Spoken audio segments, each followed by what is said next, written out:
Hi friends, this week we're going to be talking about virtual event backup plans, contingency planning, thinking about what to do if something doesn't go according to plan. And if you're hosting a virtual event, you're a virtual event producer, you're someone who's just living in the virtual world, this is something that I see time and time again that people cut corners on, forget to really do. And so we're going to talk through the process I use to think through a backup plan, a contingency plan for my virtual events. So stick around.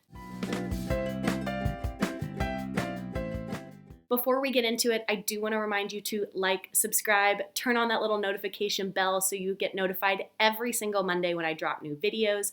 I love talking about best practices when it comes to virtual production, in-person production, Zoom, running your own business. So if any of those topics are exciting to you, please consider subscribing. And as always, drop some comments in the chat if there are questions you have or things you'd like to see me do videos on. Without further ado, let's jump back into something I love to talk about: backup plans. Now, if you talk to anybody in the event world and you say, what is your plan for your next event, virtual or in person? I bet they'd be able to fire it off, give you a quick, succinct answer, and you'd have no problems understanding what someone's plan is for their actual event. Now, if you ask about backup plans, you might see people struggle a little bit because as event people, it's not fun to think about what happens when things go wrong, but I will honestly say a majority of our job as event professionals is to think about what to do when things go wrong. Because if you're a planner, if you've been in virtual events, in-person events, you will know that things don't go according to plan. And you put backup plans in place so that you know what to do in the moment and you're not having to figure it out as it's going. You already have those plans in place of, okay, if A happens, here's what we're going to do. Before I jump into scenarios, I do want to say I don't want to stress any of you out. If you were thinking about planning a virtual event, don't let this video scare you. If anything, it should make you feel empowered that you are ready to troubleshoot and react in the moment, because just like at in-person events, how we have backup plans, contingency plans in place, you need to have those in the virtual world.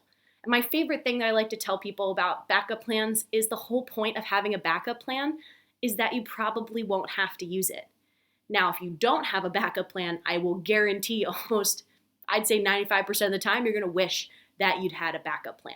And so it's very, very helpful to sit down and talk through it with your fellow co-hosts, with your event production agency, your producer, whoever it is who's helping you, or if it's you doing it, sitting down and thinking through what you would do if this element didn't work. And so let's jump into a couple examples. My first example is what happens if the stream doesn't work. So let's say you're live streaming your event on YouTube to Facebook, Vimeo, wherever it is, and all of a sudden the stream isn't working. What do you do? What is your plan? We'll have a second place that we'd stream. So we'd say, okay, if Vimeo crashed or if some reason Vimeo wasn't working, we are prepared and have a backup stream set up to go to YouTube. Or let's say we're pushing to a Vimeo link that's embedded on your website, and for some reason that day the website crashes. Well, we have that link backed up on Vimeo, and we can drop that in the chat somewhere or send an email really quickly out to attendees and say, hey, join us on Vimeo or join us on YouTube to watch your event. Same thing if you're using Zoom. Let's say Zoom crashes or your Zoom host has an issue. Let's make sure you have a second Zoom link set up so that if you had to activate that all of a sudden, you would be ready and you wouldn't have to do it in the moment. When I say this, it can cause you some stress, I'm sure, if you're thinking about your stream crashing. So what I encourage you to do is in your planning process, set up time to test. So like I had a client where we were using Vimeo to live stream their event, but what they wanted to do was to embed the Vimeo live stream on their website. And so what we did is we actually tested it. We tested streaming to Vimeo and just looking on Vimeo and going, okay, yes, we are streaming music and the slide, we are seeing it on Vimeo. Check, test complete. Now we're going to embed that link on this website, and I'm going to watch on the website and confirm that yes, I can hear the music, I see my slide. You'll hear in the industry sometimes they call it a failover or just a tech failure. We practiced that process, so when it happened during our event, we were ready and prepared, and we were able to save precious seconds, minutes, and get our stream up and running and going off without a hitch. So thinking through what would you do if your stream didn't work. Another one I love to talk through with clients is what to do if a speaker doesn't show or a speaker is running late. And now if you're doing an event where you're going to have lots of speakers, and I will define lots as 10 or more, you might find this to be a bigger issue because especially if you have speakers back to back to back at shorter intervals, you have to do really quick transitions. You do need to think through, what do you do if a speaker is late? And now, as a virtual event producer, this is a question that I usually can't answer. I can provide recommendations, but because I am not the event host, this is something I have to walk my client through or my partner and talk through exactly what they want to happen on screen. So some examples of how to troubleshoot this would be to switch up the order and see if then other speakers would be willing to go first, to go earlier, and you just address that later. Or maybe you have a live MC who's able to kind of stall a little bit while you're waiting for that speaker to log on and be ready. Another option would be just to skip that presenter altogether. It's really up to you as the organizer to decide what makes you feel the most comfortable. But again, if you talk through this scenario ahead of your actual event days, you are setting your team up for success because they will have already had this debate. You will have already had this debate, and you'll have an idea of what you want to have happen during your actual event. And another scenario is what to do if someone is being rude in your chat or being inappropriate on video if you're doing something in a Zoom meeting. Talking through that process of exactly what you would want to do with maybe what we might call a Zoom bomber or just an internet troll or somebody who's just not following your community practices. Talking about what that process looks like. Do you give them a strike? Do you just delete their comments? Do you fully ban them from your event? Talking through kind of what some of that looks like will help empower whoever on your team is responsible for that.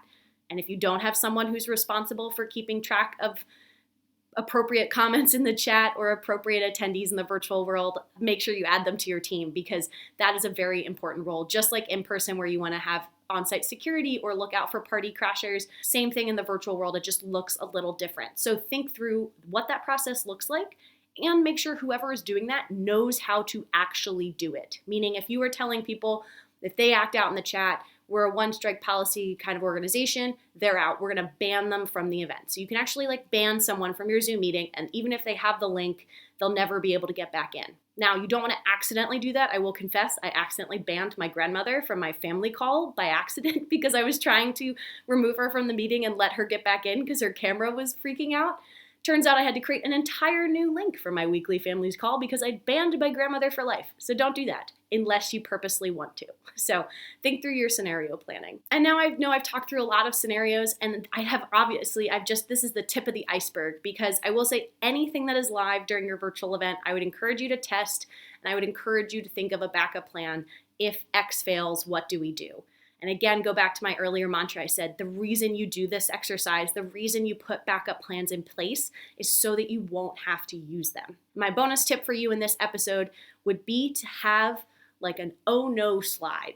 This is a slide that you can have some fun with. Basic one, if you don't know what I'm talking about, it would just be to say, we're experiencing technical difficulties. We'll be back shortly.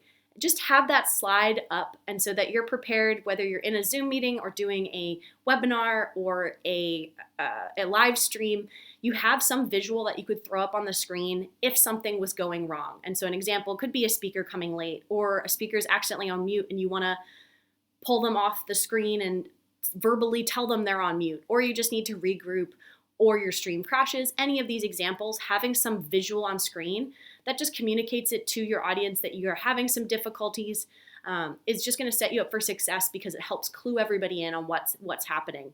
And you can have fun with this slide. Some of it, I had a client that was doing a masquerade, and so I made the pun of saying, we're adjusting our masks, be back shortly. And they loved it. So you can have some fun with the wording on it, but essentially it's to just communicate, we'll be right back. Having that slide and whoever's doing your stream or hosting your event, if it's a virtual producer or a streaming engineer, having them have that in their back pocket and talk through what's a scenario or two where you would want something like them to throw this slide up so there's as short of a delay as possible.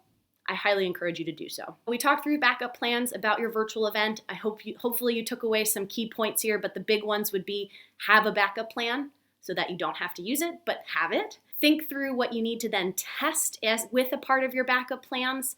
Make sure you have people who know they are responsible for instituting those backup plans or doing something and reacting in that moment. This is for me, the best thing I have is from when I was a lifeguard. The training they did with CPR training is if you had an emergency, you were supposed to point to someone and say, you you call 911. And you don't just say, can someone call 911? Because they were training us that in a crowd, a lot of people would just assume someone else would do it. And so the training they had is we had to point at someone and say, you please call 911. And so that person now was personally responsible for making sure that they called 911, and it was more of a higher, increase the chance that they actually would if we needed help. And I would say that applies to your virtual event. Make sure you know who is the person who's going to react in the moment and whatever chain of command that looks like, and have those communication channels in place during your event. And I promise you, your attendees will notice if you are quick to solve problems, but they will notice even more if you were very slow to solve problems. So think through this process and you're going to set yourself up for success in the long run. I'm Logan Clements, freelance event producer, and this has been another installment of my favorite tips and tricks when it comes to event production, event planning, and running your own business. As always, I drop new videos every Monday, so like, subscribe, and I'll see you guys again next week. Bye.